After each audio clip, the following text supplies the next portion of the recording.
My eyes were dim. I could not see. I had not brought my specs with me. Alright, so yes, so here we are looking inside the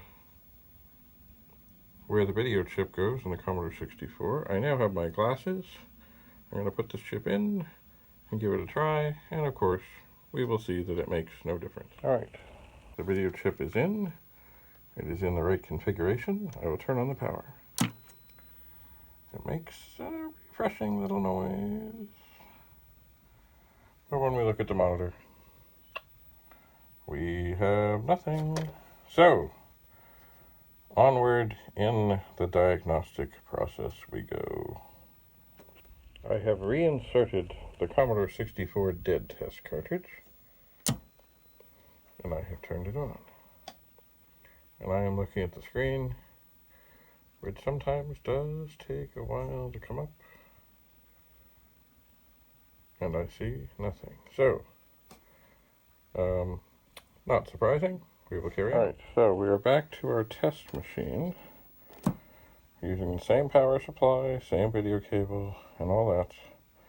I turn it on, the power light comes on, and the screen is good. So, I'm going to open up this machine and see about swapping out some chips. So here we are looking inside the machine that we will test the chips in. And indeed, many, many more of the chips are in sockets. This is helpful. It is. Here is the original machine that we are trying to fix. So the artwork version is not quite identical, but you know, it shouldn't really make any difference. So let's start trying some chips.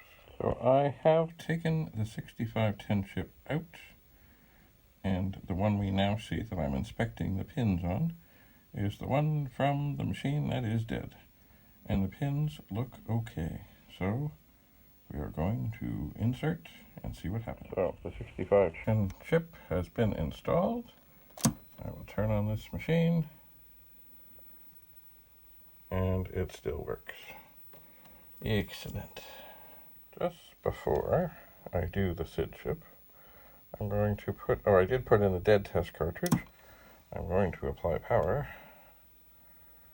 and momentarily, assuming the dead test cartridge is in fact working, oh yes, the key, another screen. So, this is, well, it's not the most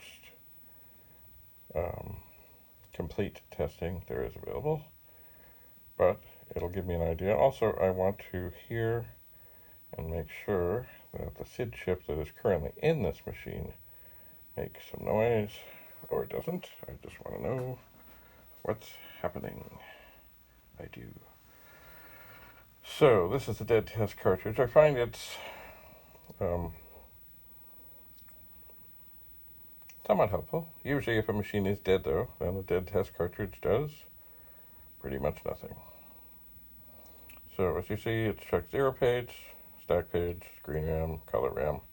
It will check other things. Oh, and now everything's going to go away. But then it will come back. So what we really want to hear, and I wish there was a way to just do this without having to go through the whole thing, is the SID chip. But the funny thing, of course, is, as I mentioned before, it tests the SID chip, but only 3 of the 4 voices. Why? I don't know. But soon, the screen, aha!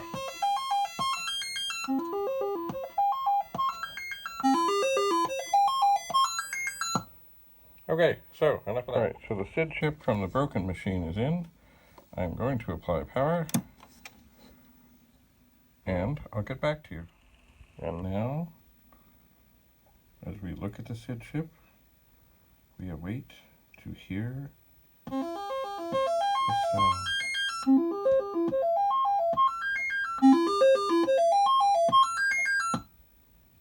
So, the voices that we can check are in fact working. This is good. One would think that if the SID chip works, that the machine will fire up when the SID chip is in there. And indeed, it does. As or just after I took the video chip out of the good test machine, I found that one pin on the very end had a horrible bend. Like, there's no way it was in the socket. Now, I don't think I've ever had this machine owned before. Maybe that pin isn't used for anything. But anyway, I'm going to try and straighten it out without breaking it. It's that one right on the end, the shiny one that's bent and twisted. I gave it a little tweak, and so far we're okay. But, there's always this is perhaps a better view of the pin. The very top one closest to us, it has a nasty bend, and I've been tweaking it gently, but I think I really got to find some pliers. Anyway, it doesn't really matter right now because we're going to test the one out of the other machine. This is the out of the good machine, but there's no way it was making contact. This is after I have tweaked it to try and get it sort of straight. So maybe that pin just isn't necessary. I don't know. Anyway, we're going to carry on with our testing. So the chip is in. We will apply power.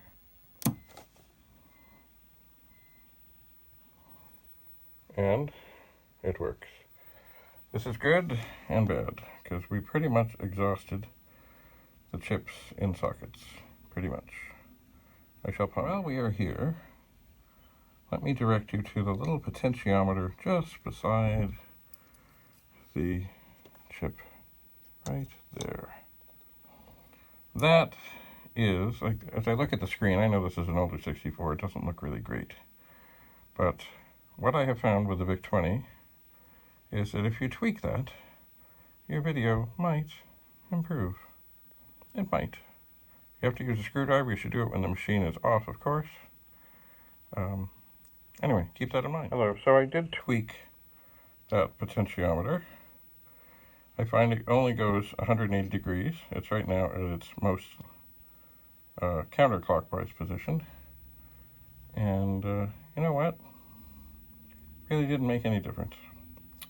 Very strange. So it was, I think, at just about 11 o'clock when I turned this machine on. There's the screen. So maybe I'll just put it back where it was. Anyway, we have 3 good chips, and now, well, I will ponder.